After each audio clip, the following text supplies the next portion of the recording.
Thank you for coming. I understand that you're... Make this a very good question. It's the first one. Mr. Reiner. I'm still he. Okay. I understand that at age 6, your ambition was to be an Irish tenor like John Calvin. How'd that work out for you? That is a true story. My father, who came from Austria, had a very dear friend called Max Kalfas. And I was 6 years old. I remember it as if it were today. Every Saturday, we watched the show on ABC radio. It was called the John Calvin Show. And in this, a young man came out, and we didn't see him, but we heard him.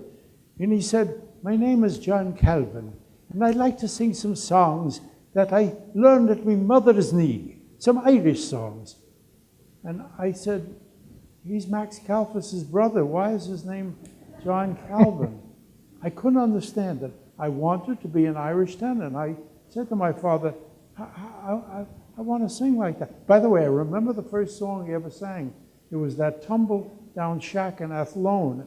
And for many years, I remember the first 2 lines of that song. And about a year ago, I found it on the internet. You look it up. And for your pleasure and your displeasure and my pleasure, I'm going to sing you the Tumble Down Shack in Athlone.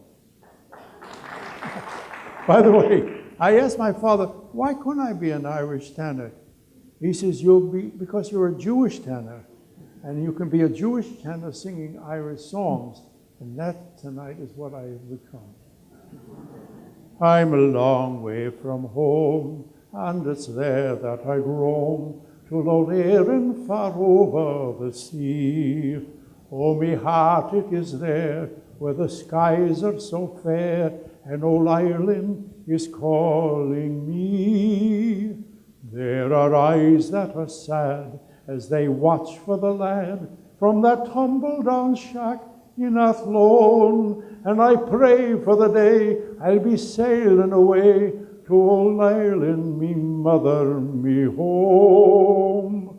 Oh, I want to go back to that tumble-down shack where the bright roses bloom round the door, just to pillow me head on that old trundle bed, just to see my dear mother once more.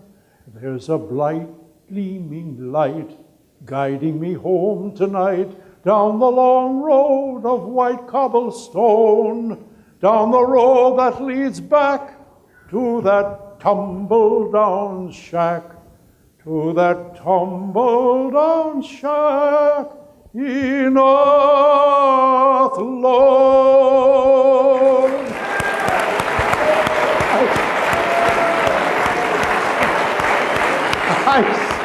I swear to you, that's the best rendition I ever gave of the song. And it's because I'm with a rabbi. He blessed me. So that's a good segue to my next question, the Rabbi Bart. You managed to avoid Hebrew school and still have a bar mitzvah. Yes. There are thousands of Jewish children all over America who would like to find out how you accomplished that. You know, my father wasn't very religious. As a matter of fact, I came from a neighborhood that was very religious, people living in it. And all my friends went to cheder, went to school, and I didn't. And I was always, and if I didn't go with them before I was bar mitzvah, to shul on Friday and Saturday, I'd be sitting in the street alone. So and they'd always, where's your father? I said, he goes to the La Fontaine synagogue. Yeah. It's 2 blocks away. He never went. And so I grew up, not being, and what is the question? Because I have a very good point. Well, you still managed to get through the bar mitzvah. How'd you do it? Yes. And this is an amazing thing. I received a letter about a year or 2 ago, and on it was a handwritten speech, my father's handwriting. My father was a jeweler and engraver, so he always wrote very curlicue, beautiful handwriting. And this was a bar mitzvah speech made after a bar mitzvah. And it was from my neighbor, my neighbor's who had passed away, but from his son or daughter sent it. And he says, I think this is your father's, because he wrote it. He didn't write it for him. He wrote it for me. And he just copied it and gave it to him because months before that, I was bar mitzvahed. I couldn't be bar mitzvahed in a regular shul because there's no regular shul. So he found the shul on Hughes Avenue many blocks from our home. And on a Thursday morning, mincha.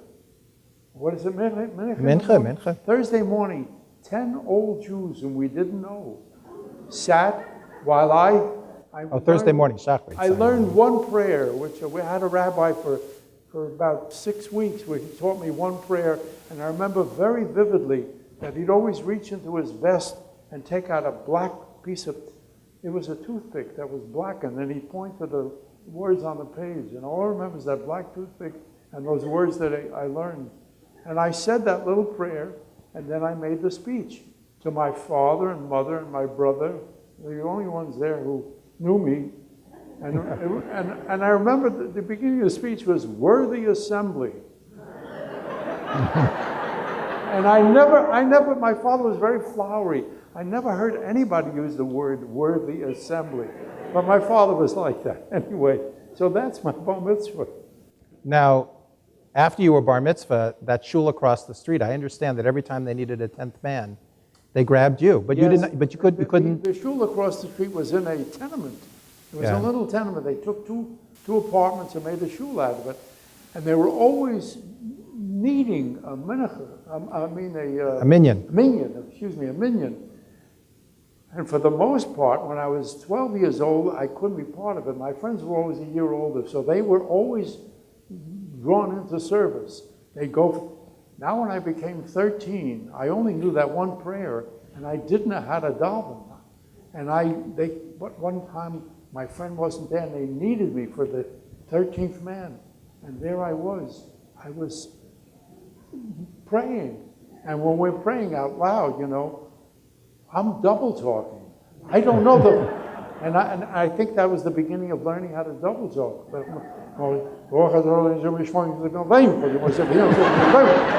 Anyway, and I'm thinking at the time, they told me that if you don't have a minyan, God will not hear. The 10 voices have to be raised as one, and God will hear. I says, our message is not getting through to God because of me. I remember being guilty about that. So I know you felt guilty about that, but as a rabbi, I can give you absolution for that. Oh, thank you. They just needed your body. They didn't need the words. Now, you're a very tall man, especially for your generation. By the way, I want to make very clear that I am a dedicated and confirmed atheist. I really am. But I'd like to explain that. You see, I believe that man is God. Inside, man invented God because he needed him. There was always some very smart man in a community who was smarter than everybody else, going way back to the Neanderthals, who didn't know where children came from. They never put together the sex act and the delivery of a baby, 9 months apart. One very smart Neanderthal figured out, hey, he never did it. Hey, maybe that. And it's always one very smart man. Moses, a very smart man, went up to the mountains. I really do believe in their synchronicity.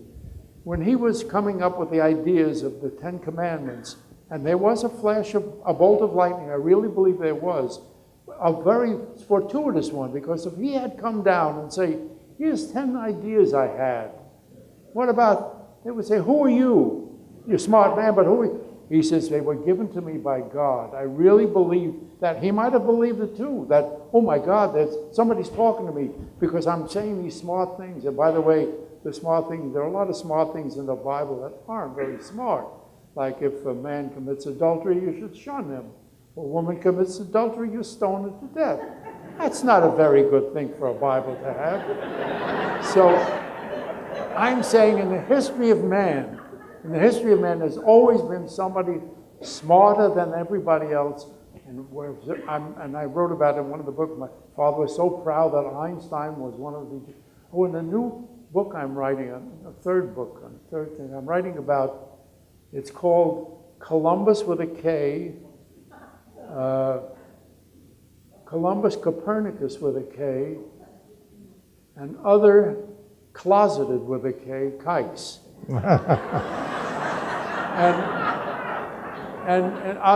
That's next. I'll be here next year to talk about that. But I'm not kidding, and I'm saying this.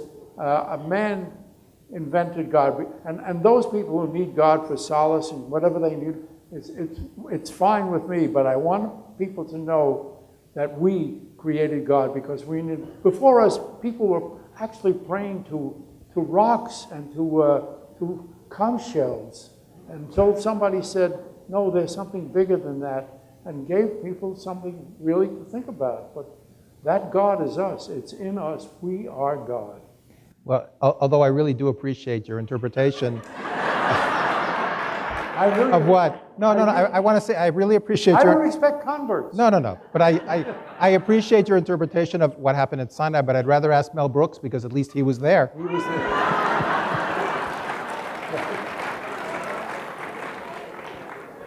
Now, what I started to say was, you're a very tall man, especially for your generation, but your dad, Irving Reiner, was 5'3", your mom was 5'2".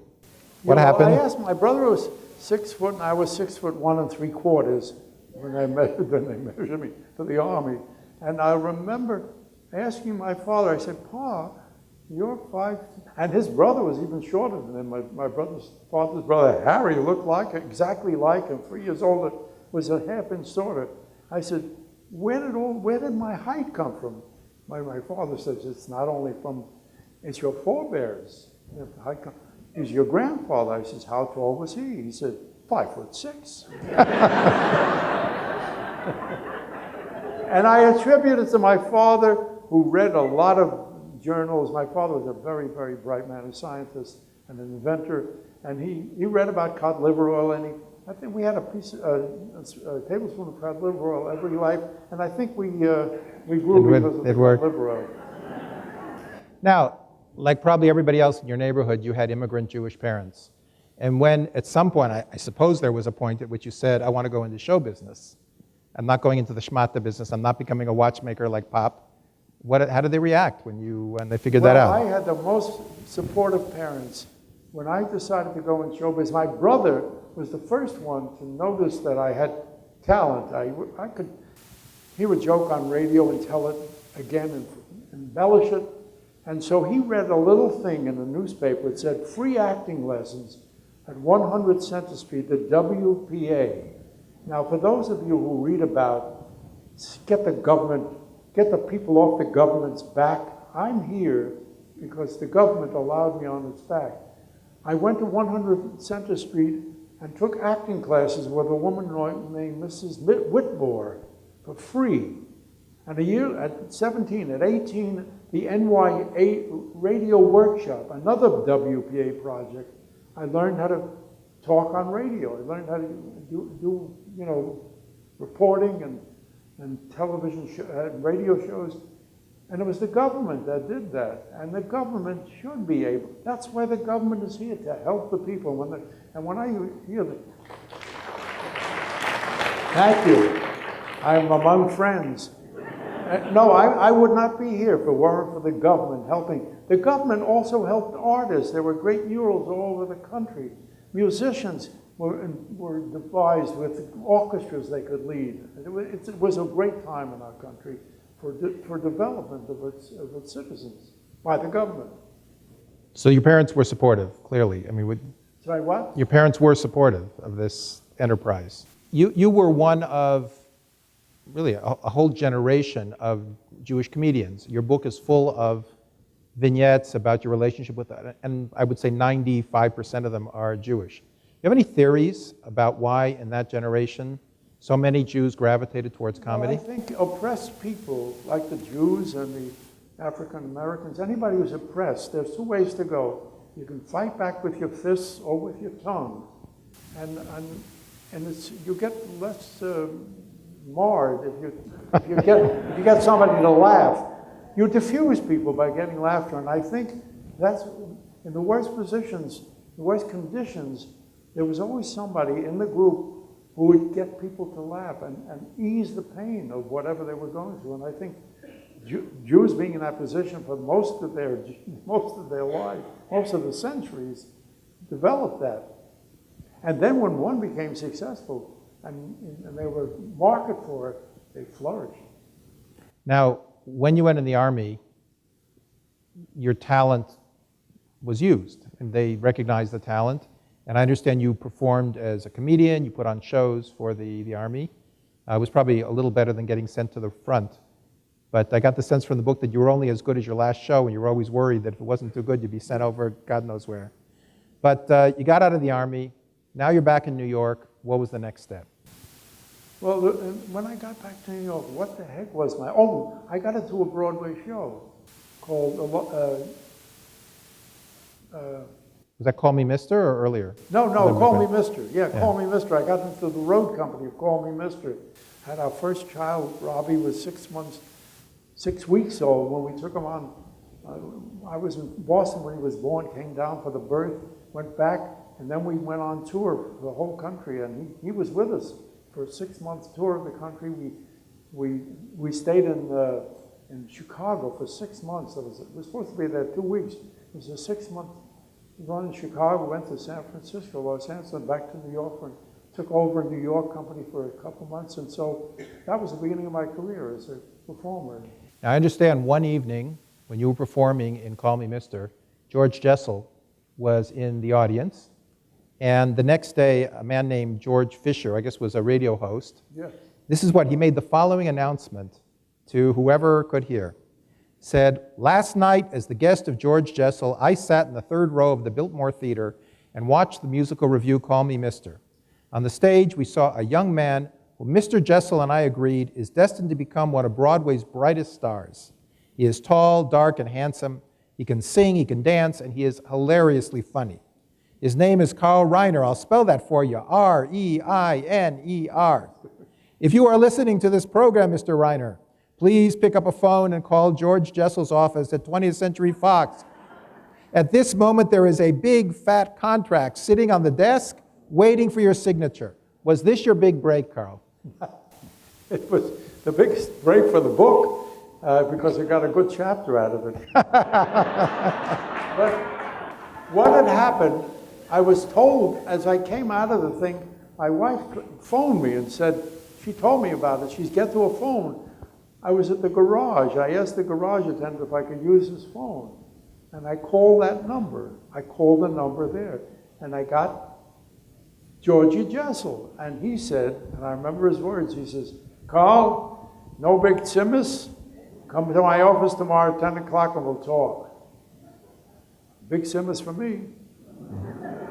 I went to his office that morning at 10 o'clock. I sat in a chair in the waiting room with his secretary there for about 10, 15 minutes. Nobody came out. He finally came out, didn't look at me, passed by me, said something to the secretary, said, "Tell him at Jason's I'll be a few minutes late for the dinner." And as he passed by me, he didn't look at me, he touched my leg and he says, "See you in a few seconds, kid." Never looked at me. And he walked as he walked into his office, he had his hand raised. I was wondering why his hand, he wanted to make sure I noticed he's going to kiss the mezuzah. True story. He walked into the office, I sat another 10 minutes. He opened the door, he says, "Come in." I came in, I sat on the desk, beautiful office. And before anything, he said, "Come with me." He got me, before I sat down, he took me for a tour of his walls. On his walls were pictures of every president, every leader of the community, every star that ever existed in the film, signature to Georgie Jessel. And he made me look and read every one of those things. And I said, wow, wow, wow. And then I sat down and he had a new one that Bob Hope gave him. And it was a picture of Marilyn Monroe, I think it was, and he put 2 crosses where her bosom was, where her nipples would be. He noticed the nipples on this beauty. And he said, "I want you to have this." And he gave it to me. I'm sitting there, and I'm looking on his desk. I see a pile of papers on it. I know one of them is for me to sign. He keeps talking and talking. He's interrupted at one point. He says, "Just a minute." He says, "This is France calling. I can't make a decision. I'm making a movie there. The producer can't make a decision." "What is it? What is it?" Oh, and I'm listening to this. He says, "Can't make a decision." "No. Shoot both endings." "Right." He said, "They can't make a decision. I have to make it for them." The guy was wanting to know which ending to shoot. So he told him, I had to make the decision, shoot both endings, some decision. Anyway, and he kept talking and talking, and then then this is the only thing that got me excited. The phone rang, he picked it up and he said, yes, it's a great film, yeah, I have the script right here. When does it shoot? He says, well, I have a guy looking at me right now who would knock hell out of this part. Yeah, a young actor, his name is Reiner. Just I saw him on this show. Just a minute, when does it shoot? Okay, he says, how long are you in town? I says, well, 2 weeks if we go to San Francisco after. He says, he'll be here for 2 weeks. Okay, sorry kid, they need somebody right away. Well, it was nice seeing you. And I looked, there was no contract to sign. All it was him wanting to get his name in the paper. He wanted to say he saw the picture. And that was very, very disappointing. That was Georgie Jessel. On a happier note, how'd you meet Estelle? Oh, Estelle was a fortuitous meeting in Alabama Acres, a left-wing camp in the Adirondacks. Estelle was the assistant scenic designer, and I was a young actor playing. I used to deliver monologues, and I was the straight man for the comedian Bernie Hearn, and we met in the mountains for 1 year. After that, for 1 year, we went together, and I got married after. Yeah, but I understand you almost blew it at one point, didn't you? What did I do? No, I mean... Has to do with another woman that you met up at the camp? I didn't yeah, really that. blow it. No, Estelle and I were going together, and we had not committed to each other. We were both going our ways, but we liked each other. And when I was sent to the Army, we hadn't made a commitment yet, and I was sent to Laramie, Wyoming, to be put in looking for some special training I might do because I had good marks. Good marks. I had an 83 in high school. And they sent me to Georgetown University. But when I was in Laramie, one guy said there's three, 4 girls who have some horses. They want to know if you want to go for a ride. One of the girls, Lois. So I said, sure. I'd never been on a horse before. And she got this beautiful white horse. Lois was a beautiful girl with beautiful black hair and sparkling eyes. And this horse I got on, I didn't have a ride, and they were going up a mountain. My horse wanted to go for a drink in the water, and he went through a mud puddle, and we started to sink. The water was, and I'm going down with him. I get off the horse so he could. He's trying to get his legs out. I'm up to mud to my knees. I get out. He finally gets out. Got a muddied horse, and I remember paying $3 to have him washed down. But Lois and I never saw each other. We were very friendly. I think the most we did was a peck on the lips or something. But that was. But what you're getting at is, she was a beautiful girl with a very, very large, beautiful behind. I remember that, and when I got back to camp, I wrote her a note. It was the last time we wrote each other. I wrote her a note. And I wrote her a poem called Ode to the Buttocks Bountiful.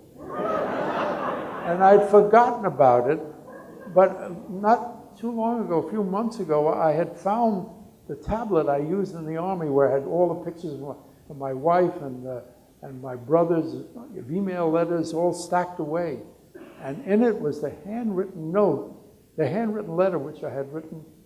You want me to read it? No, it's quite all right. I want to leave something for them to read in the book. Yeah. Mel Brooks has also been a very important part of your life. How did he first come into it? Well, Mel Brooks I met when I first came to the first day of your show of shows. He had jumped up. He was not working for the show. He was working with Sid Caesar he sold them jokes for $50, a few jokes. But he was standing in the office the day I came in, and he's doing, as he always did, a monologue. He's talking about being a Jewish pirate. And I'll never forget the first words. He says, "You know how hard it is to set sail today?" It's what they're charging for sailcloth? $3.35 on a yard. I can't afford to pillage and rape anymore. First lines.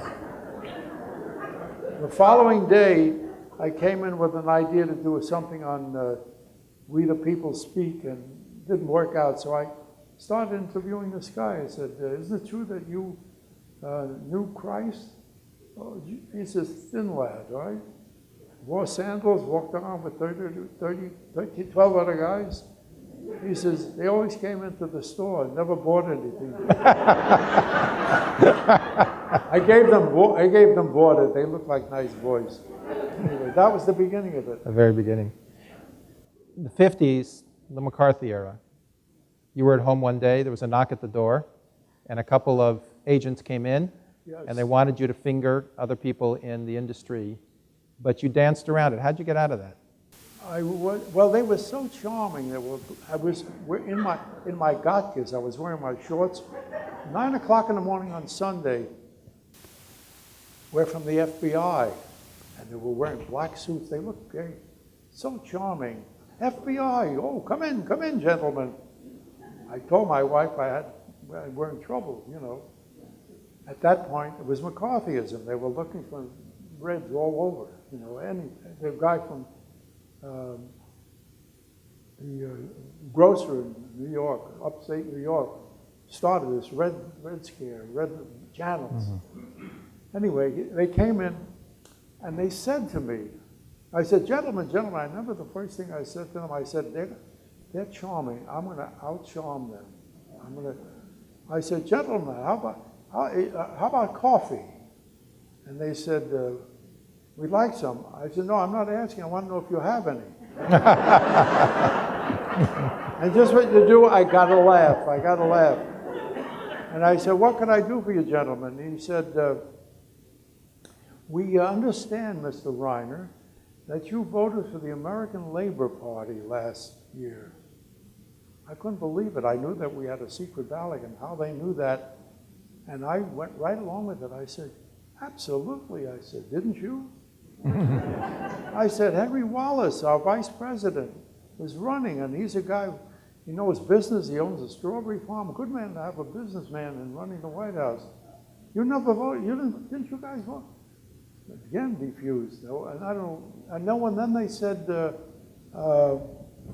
then they asked me, you once did a benefit at Carnegie Hall for a guy named, what was his name now?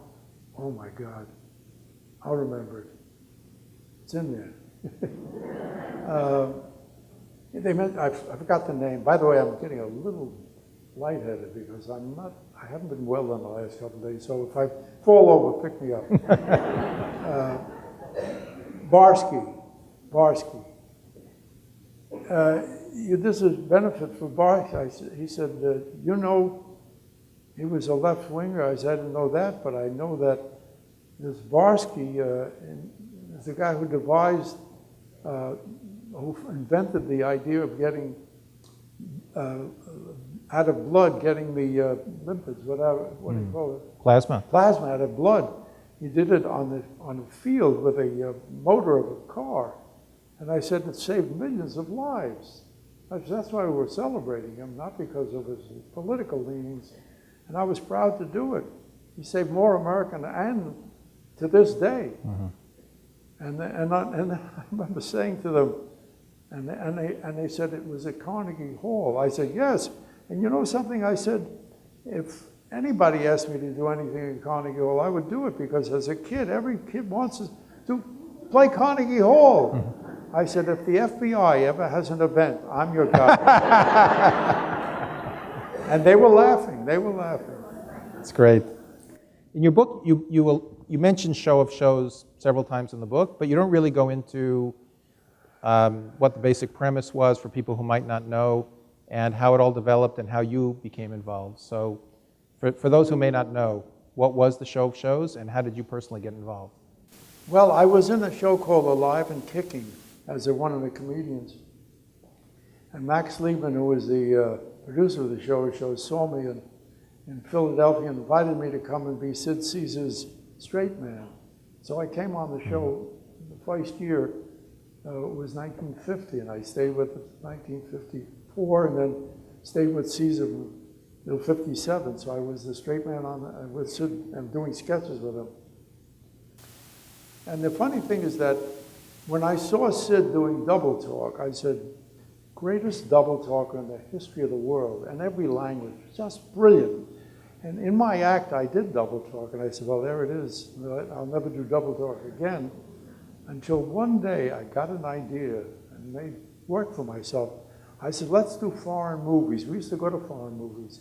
What are you talking about? I said, we'll do a foreign movie in double talk.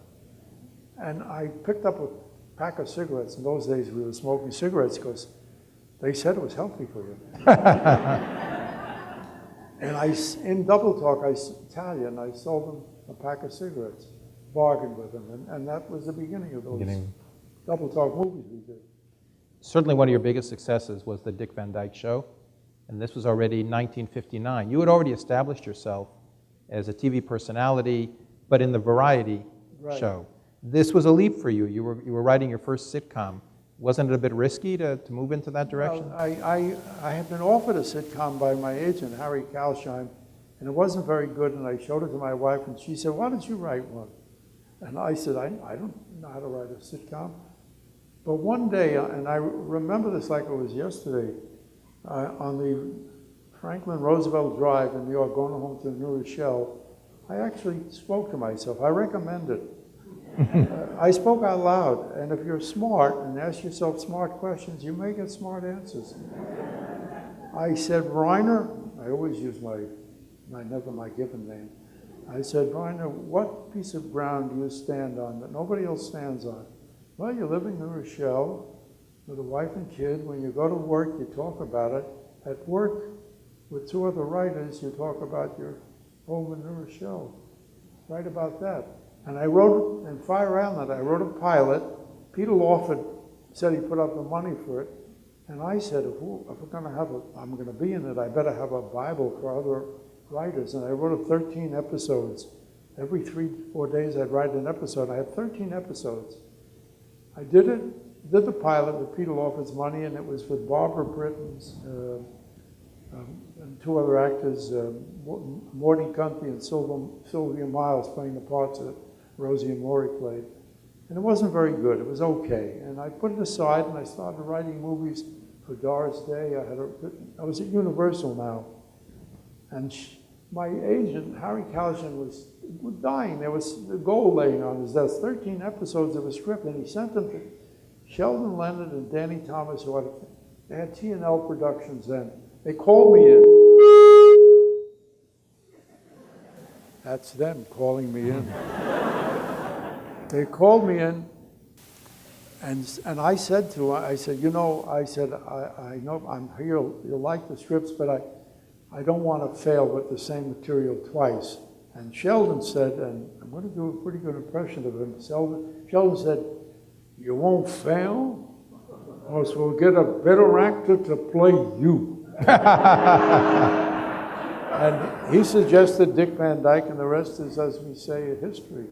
So around the same time, maybe just 2 years later, was when the 2,000-year-old man emerged. Right. And I understand that started at a party. How did that the interview and that repartee, how did that all come about? Well, we had done it for years. From 50 to 60, we had done the 2,000-year-old man at parties. And people made parties so we can do it. And it was Joe Fields who made a party out here. When Mel was out here, he came out here for a little spell. And Joe Fields made a party with what we call A-list performers. Mel and I did our thing. And after the performers, 3 people came up to us. One was George Burns, who said, is there an album here? You guys did an album? We said, no. He says, put it on an album. I'm going to steal it.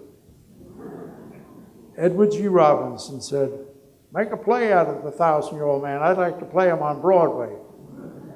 I said, he's 2,000. He said, I can play any age. And it was Steve Allen, in his infinite wisdom, said, fellas, this is good stuff. He says, I have a place called Royal Pacific Jazz. I do my albums there. You can use it. Do what you want with it. He says, it's yours. I don't have anything to do with it. We invited 300 people, and for 2 hours, Mel and I wailed. We cut it down to 47 minutes, and the rest was 2,000-year-old man. It's remarkable, really remarkable. Yeah. Thanks to Steve. Look, you're very versatile. I mean, at the age of 36, you wrote your first novel, Enter Laughing. That novel became a Tony Award-winning Broadway show, and then it became a feature film that you directed in 1967. I'm just curious, why did you try your hand at a novel? And when you wrote the novel, were you thinking that eventually it might wind up on the screen? No, as a matter of fact, I had written some short stories one night in our house in New Rochelle. I handed one to my wife, and she handed 2 of them. She said, where'd you get these? I said, I wrote them. She says, why don't you wrote these? And so I started writing some more. In the next few weeks, I had written 12 of them. Went to a party that week in New Rochelle, gave them to a friend of mine, Julian Rochelle, who said, these are good. He gave them to another friend. That guy at a party came to me and said, these are wonderful. He said, I'd like to have lunch with you. I said to my friend, Julian, why don't you have lunch with this guy? What do you want? He says, and my friend was a textile manufacturer, and I thought, well, this guy is in pocketbooks, and he buys textiles for his pocketbooks, you know, cloth. He says, no, not that kind of pocketbooks. Simon & Schuster pocketbooks. And he's the one who said to me, you know, so short stories don't sell, but a novel would sell better. And I said to my wife, he wants me to write a novel. I don't know how to write a novel. And she said, I said, I don't have enough words to a novel. I only went to Georgetown for a year. And she said, you have something more important than words. You have feelings. Her words. And with it, I wrote Enter Laughing, story of a younger actor. By the way, this coming year, the musical version of Enter Laughing is going to be done at the Annenberg Theater. Oh, really? Yeah. That's great. Now, when you turned it into a movie, you cast Shelley Winters as the female lead. What was it like to work with her? What was it like to work? I was trying to think of another word for hell. She was a very, very sweet girl and a brilliant actress, but she was such a pain in the ass.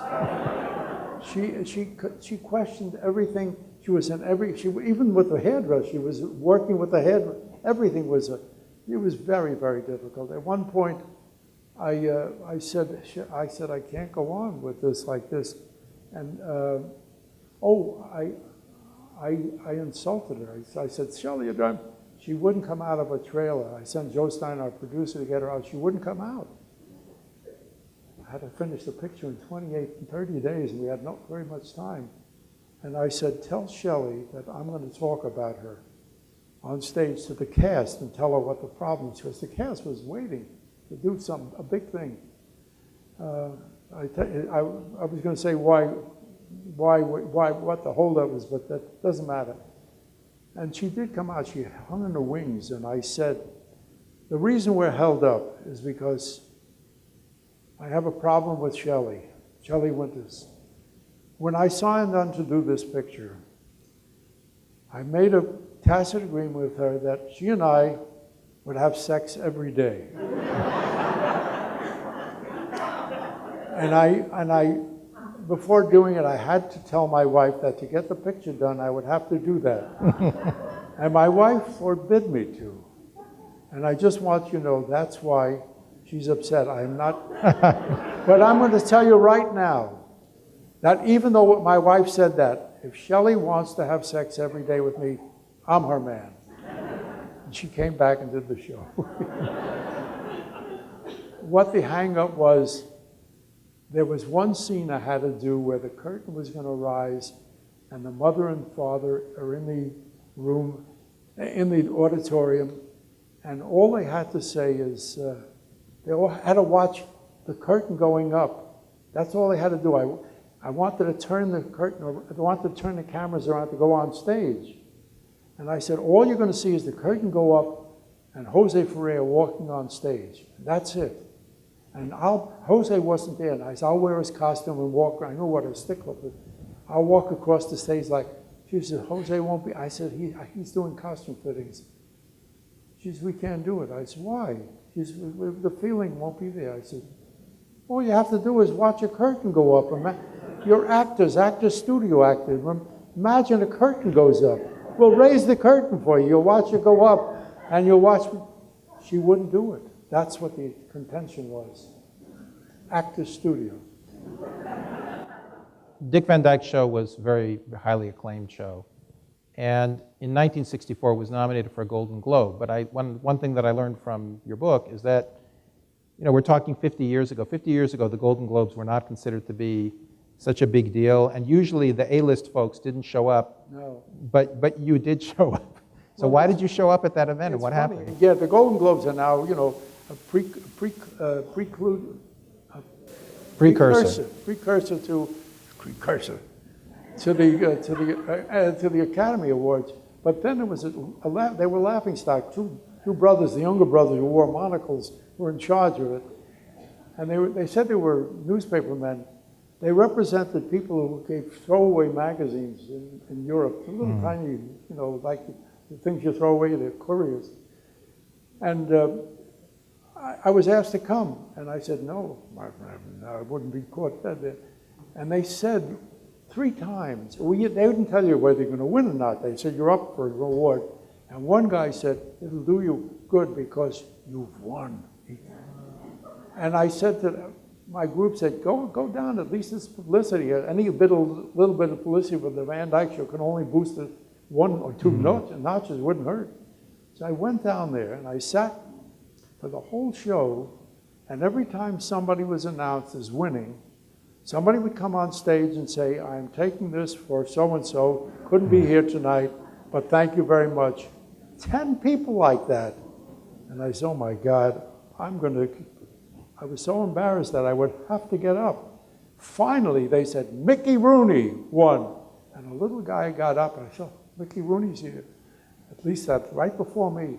And the camera followed him all the way to the toilet. It wasn't Mickey Rooney, it was just another short guy. And up until then, everybody was somebody picking up for somebody else. And I said, and on the way to the stage, I got the bright idea. I said, as I walked on the stage, I apologize to each and every one of you for being here tonight. I said, but I had asked my friend, Marlon Brando, to pick up the award, and he graciously said that he would. But at the last moment, somebody took sick in his family, and he had to stay home to nurse him. And he asked me, would I please fill in for him? So on behalf of Marlon Brando, I accept this award, and I walked up to the podium.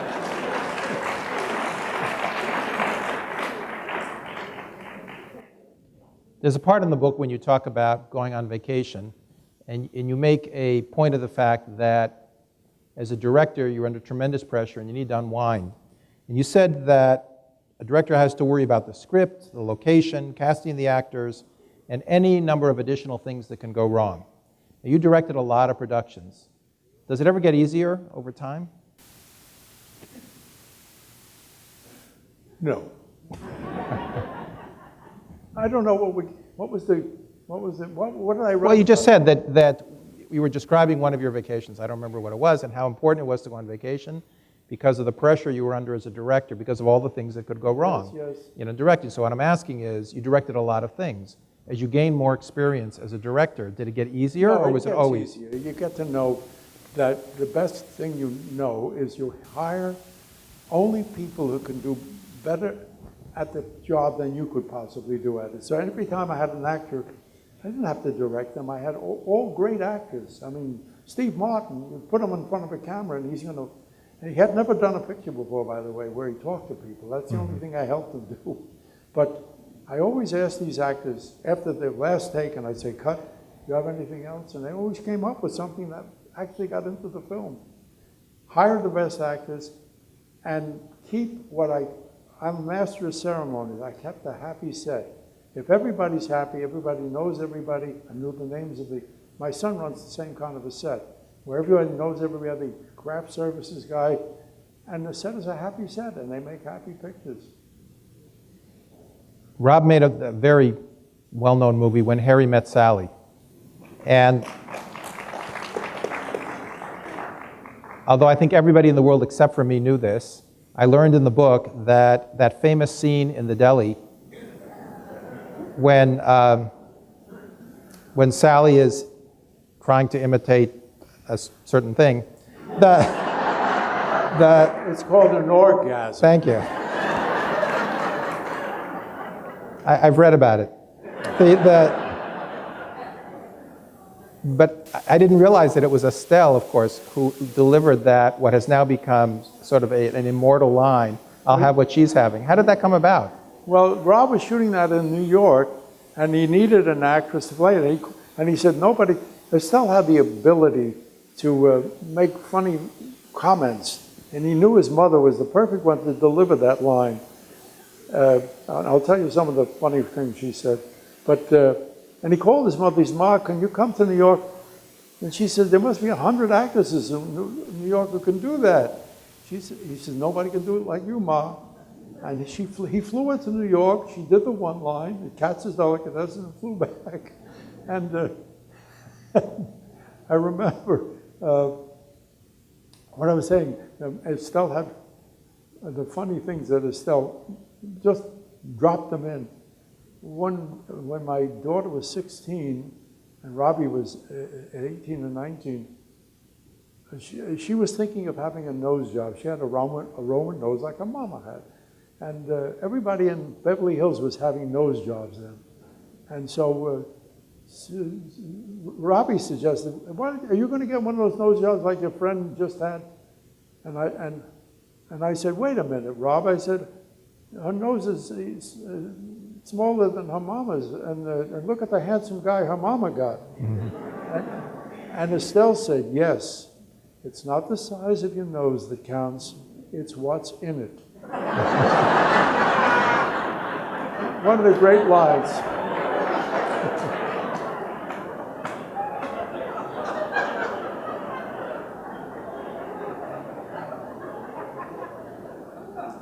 So I want to conclude this interview by saying that no one can accuse you of not being up to the last minute when it comes to technology. I understand you're on Twitter. Oh yes, I tweet all the time. I know, and your book had some tweets. So I'm going to conclude with just reading a few of my favorite tweets from Carl Reiner. "He who speaks with a forked tongue should immediately go to the nearest emergency room. Walk a mile in a man's shoes before making an offer to buy them. Teach a man to fish, and he'll never go hungry. Teach a man to shoot, and he'll never need the fish.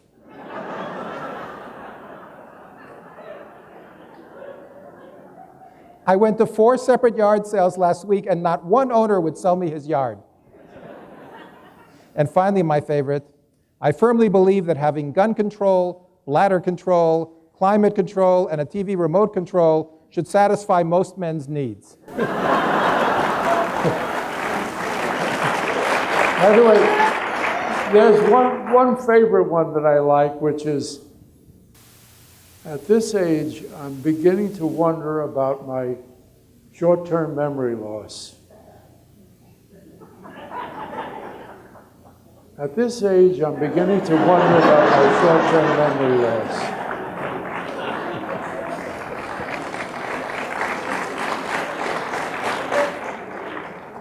Ladies and gentlemen, if you haven't done so already, you really have to read Carl's 2 books. The first one, I Remember Me, and the more recent one, I Just Remembered. They are on sale in the lobby, and Mr. Reiner is kind enough to say that he will stay around for a little while and do some signing. You're going to enjoy the wit and the wisdom and all these tremendous, you only heard the beginning of all the wonderful Hollywood stories in the books. So all that remains is for me to ask you to join me in thanking Carl Reiner for being with us this afternoon. Thank you.